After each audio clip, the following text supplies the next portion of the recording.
In this video we have a story of a man who realized his girlfriend didn't love him the way he thought she did. The story begins, quote, "My girlfriend of 1.5 years and I follow a female-led relationship. It's basically a lifestyle fetish thing. Without being too specific, I basically have dedicated my life to making her happy in a seemingly selfless way. It's not really selfless, I guess, because I enjoy it myself, but that's all I get from it. She controls all the finances, we only do stuff if she wants to do it, we never do what I want, sex is only for her, I do all the chores, etc. The whole relationship is basically about double standards that benefit her and that don't benefit me, to put it simply. That's just how our relationship is.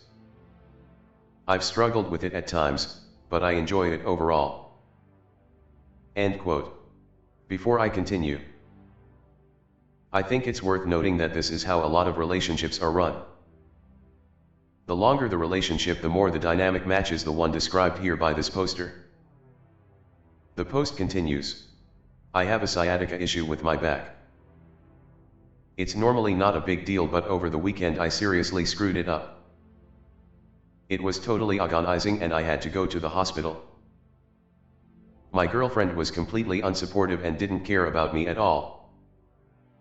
She told me to power through the pain, but I was like rolling around in pain almost. It was clearly impossible.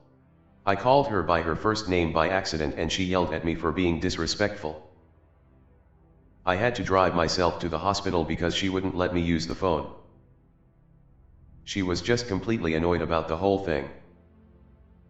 I think she told me that she hopes I catch the virus, but I wasn't sure. I was out of it as I was leaving the house.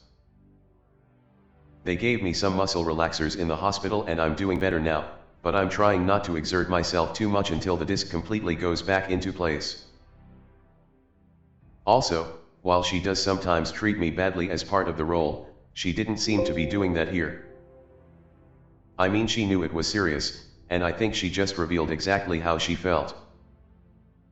I always thought that even though we had this relationship, that she did actually care about me. But because of the way our relationship was, it didn't come out much. She loved me in her own way, I thought. But these last days, I realized that she actually just views me as a literal servant. She doesn't care about me as a person, only as a submissive partner. Even calling it a partnership doesn't make sense. Maybe this is the wrong place to post this, but I wanted to get a vanilla perspective with people that have normal, healthy relationships. Am I overthinking this? Do you think I might be able to make the relationship work long term? And if you have dabbled in DS stuff, I'd be curious to hear if any of you have had similar experiences. Thanks." End quote. I know this poster admits in his first paragraph that this is a fetish thing and that he genuinely enjoys this dynamic. The reality is that women like strong men.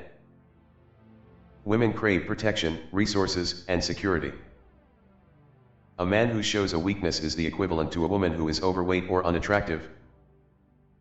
It is not what appeals to our primitive urges. The poem "The Female of the Species" by poet Rudyard Kipling is one that every man and woman should familiarize themselves with, if they have not read it before. The poem is long and I won't recite the entire poem apart from the fourth verse. Man's timid heart is bursting with the things he must not say. For the woman that God gave him isn't his to give away. But when hunter meets with husbands, each confirms the other's tale. The female of the species is more deadly than the male. Listen to this general analysis of the poem. The poem begins with illustrations of the greater deadliness of the females of different species, the Himalayan bear, the cobra, and the Native American, who frightened the Jesuits more than the men. It continues with the general thought that women must be deadlier than the male, as she is formed for the one purpose, motherhood. Woman, says Kipling, has the greater determination and single-mindedness in the pursuit of raising her own children, which places her in opposition with other people where their interests clash and makes her less suitable for compromise or public affairs. Why do I mention this here? I mention it because when a woman is with a weak man, she will be ruthless, she will appear wicked and cruel, or as Kipling puts it, deadlier than her man. Do not look at women and expect them to behave in a way that doesn't align with their biological imperative, you will find only pain if you do. The poem is in the video description. Thanks for watching.